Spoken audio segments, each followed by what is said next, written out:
चा मैं देख लिया तेनू। खा ले बेटा खा ले, लेकिन एक बात बता दूं, कुछ जिंदगी में फ्री नहीं होता। एक ना एक दिन तेरे को सब चुकाना पड़ेगा, देख लियो तू। भाई तुसी किराया तो दिता कोई नहीं, तुसी घर बना के बैठे होते। आ जाओ भाई आ जाओ, टा दो CMCD तो। हाँ so we gonna have coffee in this mug, और इस मग की स्पेशलिटी क्या है वो मैं आपको भी बताता हूँ। So basically it is a unspillable mug. मुझे मेरे किसी बहुत स्पेशल फ्रेंड ने ये चीज़ दी थी, और मैं आपको थोड़ा सा डेमो दिखाता हूँ इसका। भाई बचा लियो। हाँ सो यू सी, ये गिरता नहीं है नीचे, इस पर हाथ लगे जितना मर्जी ये नीचे नहीं गिरता। ओए बच गई, बट इसको आप ऐसे उठा सकते हो। चीयर्स। ओ तेरी भाई, ਸਤਿ ਸ਼੍ਰੀ ਅਕਾਲ ਭਾਈ ਜੀ, ਕਿਵੇਂ ਹੋ? बस ਵਧੀਆ, ਤੁਸੀਂ ਸੁਣਾਓ ਕਿੱਦਾਂ ਭਾਜੀ? ਵਧੀਆ ਭਰਾ, ਤੂੰ ਦੱਸੋ ਕੀ ਚੱਲਦਾ?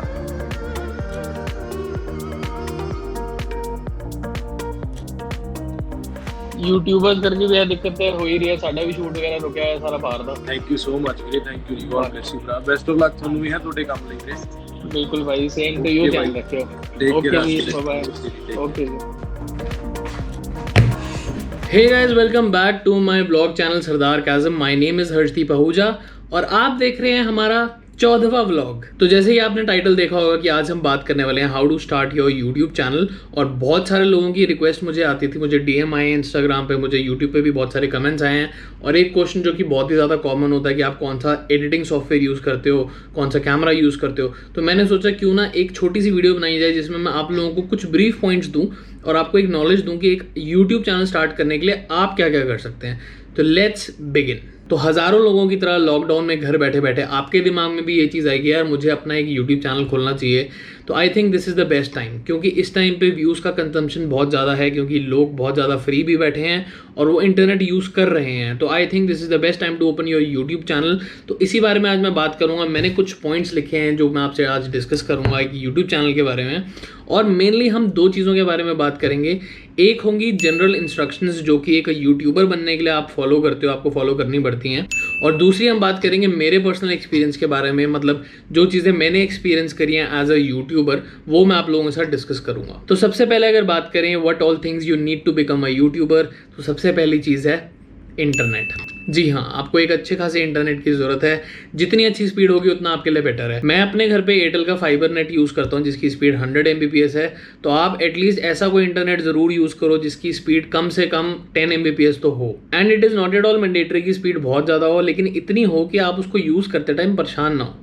So the second thing which you need is a Gmail account. तो नॉर्मली सबके पास एक जीमेल अकाउंट होता है, और जीमेल अकाउंट से आपको यूट्यूब चैनल कैसे क्रिएट करना है इसके बारे में आपको 36 वीडियोस मिल जाएंगी इंटरनेट पे। तो इसके बारे में मैं डिटेल में बात नहीं करूँगा। So this is your homework. Third thing which you need is seriousness. Yes, take it very seriously. जैसे आप अपना कोई नया बिजनेस स्टार्ट करते हो, कोई नया वेंचर स्टार्ट करते हो, उसके लिए आप जितना सीरियस होते हो एग्जैक्टली उतना ही सीरियस आपको अपने यूट्यूब चैनल को लेके भी होना पड़ेगा। आपका काम भले ही कॉमेडी का हो सकता है, लेकिन आपका काम मजाक नहीं है। उसको भी उतना ही हार्डवर्क देना पड़ेगा जितना आप किसी और बिजनेस को दोगे। And you have to be very consistent. अगर आपने यूट्यूब चैनल बनाने का सोच लिया है तो ये याद रखना कि आपको उस पर कंटेंट बहुत रेगुलर पोस्ट करना पड़ेगा। अगर आप कंसिस्टेंट नहीं होगे तो आपकी सारी मेहनत बेकार हो जाएगी। और ये मुझसे लिख के ले लो कि कंसिस्टेंसी अगर ब्रेक करोगे तो यूट्यूब चैनल नहीं चलेगा। जितना कंसिस्टेंट होगे आपके सब्सक्राइबर्स भी उतनी जल्दी ग्रो करेंगे। लेकिन लेकिन लेकिन लेकिन सब्सक्राइबर्स ज़्यादा होने का मतलब ये नहीं होता कि आप एक बड़े क्रिएटर हो। और इस पॉइंट के बारे में मैं थोड़ा डिटेल में बात करूंगा वीडियो में आगे जाके। Now comes the most important thing which is content. अब कंटेंट एक ऐसी चीज़ है जिसके बारे में मैं बैठ के मैं पूरी रात ज्ञान पेल सकता हूँ, बट मैं ऐसा नहीं करूँगा। मैं बहुत ब्रीफ में आप लोगों को बताऊँगा। तो सबसे पहले आप लोगों को क्या करना है, आपको करनी है एक लाउड थिंकिंग। मतलब कि आपको बैठ के सोचना है कि यार मैं किस टाइप का कंटेंट बना सकता हूँ, मैं किस चीज़ में अच्छा हूँ। उसके लिए आप ब्रेनस्टॉर्मिंग कर सकते हो, अपने फ्रेंड्स के साथ डिस्कशन करो, अपनी फैमिली के साथ डिस्कशन करो, आप इंटरनेट पे देखो।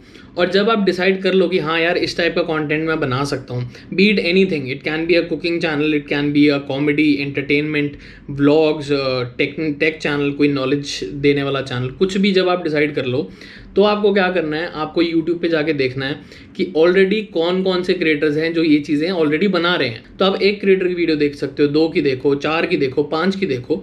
फिर आप ये देखो कि उन लोगों ने अपनी वीडियोस में ऐसा क्या अलग किया है जिसकी वजह से ऑडियंस उनको फॉलो करती है, और आपको उन सब से हटके कुछ अलग सोचना है। You have to stand out. अगर मैं ऑडियंस के पर्सपेक्टिव से सोचूं तो आप मुझे ऐसी क्या एक यूनिक चीज़ दे रहे हो जिसकी वजह से मैं आपको फॉलो करूं? आपको कुछ ना कुछ एक रीज़न मुझे देना पड़ेगा। मतलब सिंपल सी बात है कि आप वही चीज़ करोगे जो कि ऑलरेडी 100 लोग कर रहे हैं, then what makes you different? You have to try to stand out. तो किसी भी टाइप का कंटेंट बनाने से पहले आपको एक बार ये चीज़ सोचनी है कि यार जिस टाइप का कंटेंट मैं बना रहा हूँ ना, मतलब एक रिस्पॉन्सिबिलिटी की तरह लो कि ये कंटेंट अगर मैं डिलीवर कर रहा हूँ वो बहुत लोगों तक जाएगा, तो आपकी एक रिस्पॉन्सिबिलिटी है कि यार आप कुछ अच्छा कंटेंट दो। मतलब ऑडियंस को आपकी वीडियो देखने के बाद ये नहीं लगना चाहिए यार मैंने अपने 5 मिनट 10 मिनट बर्बाद कर दिए ये देखने में। उनको कुछ नॉलेज दो, उनको एंटरटेनमेंट दो, मतलब उनको कुछ एक चीज़ मिलनी चाहिए जिसके बदले में वो आपकी वीडियो लाइक करते हैं, आपको सब्सक्राइब करते हैं। तो take it as your responsibility कि हाँ मुझे एक अच्छा कंटेंट डिलीवर करना है।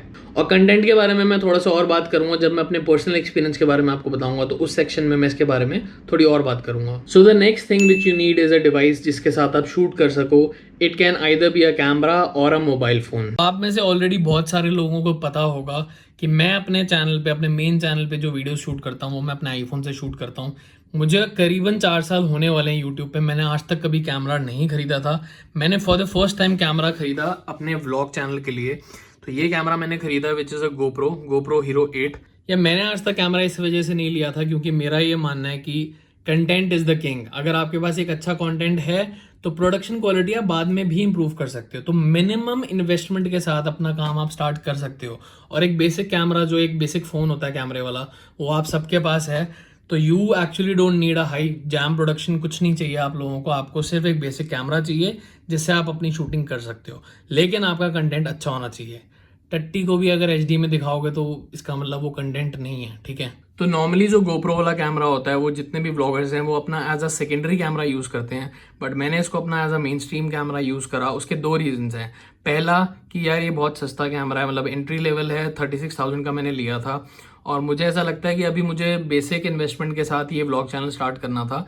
एक बार जब पैसे बनने स्टार्ट हो जाएंगे तो मैं बाद में एक अच्छा कैमरा भी खरीद लूंगा, उसको अपना मेन स्ट्रीम कैमरा बना लूंगा। एंड सेकेंडली मुझे अपने कंटेंट पे भरोसा था। मुझे इतना पता था कि एटलीस्ट मैं इतना अच्छा कंटेंट दे सकता हूँ कि कैमरा अगर मेरा बहुत अच्छा ना भी हुआ तो भी काम चल जाएगा। तो ये 2 रीजंस थे कि मैंने इसी कैमरा को खरीदा। So the next thing which you need is a good system and a good editing software. तो आप कोई बेसिक लैपटॉप या अपना सिस्टम यूज कर सकते हो जिसमें एटलीस्ट 8 GB रैम हो, क्योंकि एडिटिंग के लिए आपको इतनी रैम चाहिए है, ज़रूरी है। और एक बेसिक एडिटिंग सॉफ्टवेयर उसमें आप डाउनलोड कर सकते हो। तो मैंने जो फर्स्ट टाइम एडिटिंग की थी, आई थिंक मैंने विंडोज़ मूवी मेकर में एडिटिंग की थी। तो जिनके पास विंडोज़ है वो उसको भी यूज़ कर सकते हो, नहीं तो विंडोज़ में आई थिंक एक फिल्मोरा करके ऐप आता है, वो भी आप यूज़ कर सकते हो। जिनके पास आईफोन है तो उन आईफोन के अंदर एक आई मूवी करके एक ऐप आता है जो कि बिल्कुल फ्री है, उसमें भी आप काफ़ी अच्छी एडिटिंग कर सकते हो। और अगर आपके पास एप्पल का लैपटॉप है, मैक है, तो उसमें आप फाइनल कट प्रो आपको मिल जाता है। एडोबी प्रीमियर प्रो भी एक अच्छा एप्लीकेशन है विच इज़ पेड, तो आप वो भी यूज़ कर सकते हो। तो आपको एक बेसिक चाहिए। आप मतलब इस टाइम पे मैं वही बोलूँगा कि आपको इन्वेस्टमेंट करने की ज़रूरत नहीं है, जो फ्री सॉफ्टवेयर मिलता है उसको आप यूज़ कर सकते हो। तो मेरे पास जो लैपटॉप है वो है एक मैकबुक प्रो 2018, और जो एडिटिंग सॉफ्टवेयर मैं यूज़ करता हूँ वो है Adobe Premiere Pro which is a paid one. ये इसका आई थिंक कुछ 16,000 रुपये पर ईयर का रेंट है। तो आपको इन चीज़ों की ज़रूरत नहीं है। आपको स्टार्टिंग के लिए कोई सा बेसिक सिस्टम या और बेसिक एडिटिंग सॉफ्टवेयर भी चलेगा, तो कोई दिक्कत नहीं है। तो अब बात करते हैं उस चीज़ के बारे में जिसके लिए बहुत सारे लोग वेट कर रहे होंगे, and that point is monetization. तो एक्चुअली मैं ये बोलना भूल गया कि सबसे पहले अपने आप से एक सवाल पूछो, why do you want to start a YouTube channel? और अगर आपका दिल आंसर करता है कि पैसों के लिए, भाई छोड़ दो, ये सब बेकार है, जो मैंने बताया सब बेकार है, मत शुरू करना चैनल। तो अगर सिर्फ पैसे कमाने के लिए यूट्यूब चैनल स्टार्ट करना चाहते हो तो बिल्कुल भी मत करना, क्योंकि अगर जल्दी पैसे नहीं कमाए तो आप बहुत जल्दी डिसहार्टेंड हो जाओगे। और अगर आपने जल्दी पैसे कमाने स्टार्ट भी कर दिए तो आप अपना कंटेंट पे फोकस लूज कर दोगे। तो अब मैं आपको बता दूं कि मोनेटाइजेशन कैसे एनेबल होती है यूट्यूब चैनल पे। उसके लिए आपको चाहिए होते हैं minimum 1000 subscribers on your channel और 4000 घंटे का वॉच टाइम चाहिए होता है। 1 साल के अंदर आपने एक क्राइटेरिया पूरा करना होता है, जिसके बाद आपकी मोनेटाइजेशन एनेबल होती है। तो अगर मैं बात करूं अपने चैनल सरदार काज़म के बारे में, तो ये चैनल हमने स्टार्ट किया था 28 मई को मैंने फर्स्ट वीडियो डाली थी। तो आज 24 जून है, ऑलमोस्ट मतलब 26-27 दिन हमें हो चुके हैं। तो इन 26 दिनों में हमने कंप्लीट करे हैं 1.6 मिलियन व्यूज़ एंड 1,14,000 घंटे का वॉच टाइम हमारे पास ऑलरेडी आ चुका है। तो बेसिकली मेरी मोनेटाइजेशन कुछ 5 दिन में ही ऑन हो गई थी। मतलब दूसरी वीडियो जब मैंने डाली थी तो मेरा क्राइटेरिया कंप्लीट हो चुका था 4000 घंटे का, और आई थिंक 1 से 1.5 दिन लगता है मोनेटाइजेशन, मतलब एडसेंस का जो अकाउंट होता है वो इनेबल होने में। तो हमने ये चीज़ 5 दिन में कवर अप कर ली थी। तो अब बात करते हैं मेरे पर्सनल एक्सपीरियंस के बारे में। तो मैंने यूट्यूब पे वीडियोज़ डालनी स्टार्ट करी थी अक्टूबर 2016 में, और मैं रेगुलर हुआ था फरवरी 2017 से। तो मेरे को ऑलमोस्ट 4 साल होने वाले हैं यूट्यूब पे, और मैंने आज तक कभी कैमरा नहीं खरीदा था। मैंने आप लोगों को बताया मैं अपने फ़ोन से शूट करता था, और जब मैंने अपना चैनल बनाया, जब मैं उस पर वीडियोज़ डालता था, मुझे ये भी नहीं पता था कि यूट्यूब से पैसे मिलते हैं।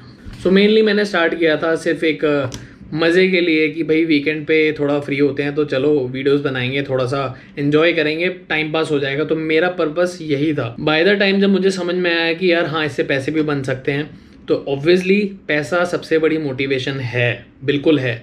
और कुछ लोग ये बात एक्सेप्ट करते हैं, कुछ लोग नहीं करते। पैसे से मोटिवेशन ज़रूर मिलती है, लेकिन आपका बीइंग अ क्रिएटर आपका भी फ़र्ज़ बनता है कि यार आपको एक अच्छा कंटेंट देना है, सिर्फ पैसे के पीछे नहीं भागना। तो धीरे धीरे जैसे हम वीडियोस डालना स्टार्ट करते हैं, थोड़े टाइम में हमारी ऑडियंस बिल्ड होना स्टार्ट करती है, और हमें समझ में आता है कि यार हमारी ऑडियंस को क्या चीज़ पसंद आ रही है। आप धीरे धीरे बहुत चीज़ें सीखते हो ऑडियंस के बारे में भी। फिर कई लोग क्या करते हैं कि अपना एक सिग्नेचर बना लेते हैं। जैसे मैंने जो मेरे मॉम डैड वाले कैरेक्टर्स हैं वो एक सिग्नेचर बन गया। मुझे समझ में आया यार हाँ लोगों को ये चीज़ बहुत पसंद आ रही है, तो मैंने उसको अपने एक यूएसपी बना ली कि हाँ यार ये मैं ही करूँगा, ये और कोई नहीं कर रहा है तो ये मैं करूँगा। फिर धीरे धीरे आपको स्पॉन्सर्स मिलने भी स्टार्ट होते हैं, तो आप उनके थ्रू भी पैसा कमाना स्टार्ट करते हो। बहुत चीज़ें आप एक्सपीरियंस करते हो, लेकिन ये बहुत बाद के लेवल पे आती हैं। मतलब मुझे अराउंड 1 साल सवा साल हो चुका था, मैंने एक भी स्पॉन्सर नहीं करा था। तो धीरे धीरे ये स्पॉन्सर्स मिलना स्टार्ट होते हैं, तो आपको बहुत पेशेंटली काम करना पड़ेगा। एक पॉइंट और जिस पे मैं बात करूँगा, and it is specially for the creators जो कि ऑलरेडी बहुत टाइम से यूट्यूब पे वीडियोस क्रिएट कर रहे हैं। मेरी रिक्वेस्ट है आप लोगों से कि प्लीज़ व्यूज़ के लिए वीडियोस मत बनाओ, ऐसे टॉपिक्स पे वीडियो मत बनाओ just because it was trending. You don't need that audience and you will regret later. हर क्रिएटर को ये पता होता है अपनी ऑडियंस के बारे में कि उनको मेरा कौन सा कंटेंट पसंद आता है, मैं क्या उनको बना के दूंगा तो व्यूज़ आएंगे। But a real creator never stops experimenting. बहुत सारे नए क्रिएटर्स हम लोगों को देख के ही कंटेंट क्रिएट करना स्टार्ट करते हैं यूट्यूब पे, तो उनके लिए एक अच्छा एग्जाम्पल सेट करो, एक बैड एग्जाम्पल सेट मत करो। तो अब बात करते हैं कंटेंट के बारे में। जैसे मैंने पहले बोला था कि ज़्यादा सब्सक्राइबर्स होने का मतलब ये नहीं होता कि आप एक बहुत बड़े क्रिएटर हैं। उसका रीज़न ये है कि YouTube पे अगर आप हर हफ्ते 4-5 वीडियोस डालो, बहुत कंसिस्टेंट रहो, तो आपके सब्सक्राइबर्स बहुत जल्दी ग्रो करेंगे। क्योंकि YouTube का एक एल्गोरिदम है जो कि वॉच टाइम के हिसाब से काम करता है, और वो आपको सब्सक्राइबर्स देता रहेगा। आप बहुत जल्दी बहुत मिलियंस में भी सब्सक्राइबर्स खींच सकते हो। लेकिन अगर 1-2 मिलियन सब्सक्राइबर्स होने के बावजूद आपके व्यूज़ आते हैं 15,000, 20,000, 30,000, क्यों? क्योंकि मे बी आपका कंटेंट इतना अच्छा नहीं है, आप सिर्फ उसको रेगुलरली डाल रहे हो, यूट्यूब की बिजनेस का एक पार्ट बन रहे हो, और यूट्यूब आपको सब्सक्राइबर्स दे रहा है। Do you think it's worth it? I think no. इसलिए मैं कहता हूँ कि मेन फोकस आपका आपके कंटेंट पे होना चाहिए। आपके सब्सक्राइबर्स और व्यूज़ बात की बात है, वो सेकेंडरी चीज़ है। अगर आपका कंटेंट अच्छा होगा इवेंचुअली वो बढ़ ही जाएंगे, लेकिन अपना मेन फोकस यार एक अच्छा कंटेंट डिलीवर करने पे रखो। आई थिंक अगर आप अपने कंटेंट से किसी को मूव कर सकते हो ना, then I will consider you as a good creator. मतलब मैं कोई नहीं होता, लेकिन I think everybody will consider you as a good creator. और लास्ट में मैं ये बोलूँगा कि मैं आपको ये नहीं सजेस्ट कर सकता कि आपको किस टाइप का कंटेंट बनाना है, because content is very much subjective. वो किसी के लिए अच्छा हो सकता है, किसी के लिए बुरा हो सकता है, तो वो आपकी अपनी मर्जी है। और दूसरा रीज़न ये है कि अगर मैं आपको बता भी दूंगा कि यार इस टाइप का कंटेंट बनाओ, तो हो सकता है कि आपकी थिंकिंग उसी के अराउंड बाउंड हो जाए और आप सिर्फ वही सोचो कि यार हर्षदीप ने आई थिंक ये चीज़ बोली थी तो हमें भी शायद ये चीज़ ट्राई करनी चाहिए। नहीं, आप अपनी तरफ से कुछ ऐसी चीज़ सोचो जो किसी ने नहीं सोची आज तक। I think that will be your unique selling point. I know आज ज्ञान थोड़ा ज़्यादा पेल दिया मैंने, थक गया था मैं बहुत ज़्यादा। तो अब जितनी इन्फॉर्मेशन मैंने दे दिया उससे कम से कम 10 यूट्यूब चैनल सारे खोल लो, ठीक है। एंड कोई अगर क्वेश्चन पूछना है तो कमेंट में आप लिख सकते हो, मैं कोशिश करूंगा कि आपके सारे कमेंट्स के रिप्लाई करूं। And thank you so much guys for watching this vlog. और ऐसे ही प्यार देते रहो, लाइक करते रहो, कमेंट करते रहो और सब्सक्राइब करके ज़रूर जाना। ओ मम्मी सारा यूट्यूब दे राज खोलते आज मैं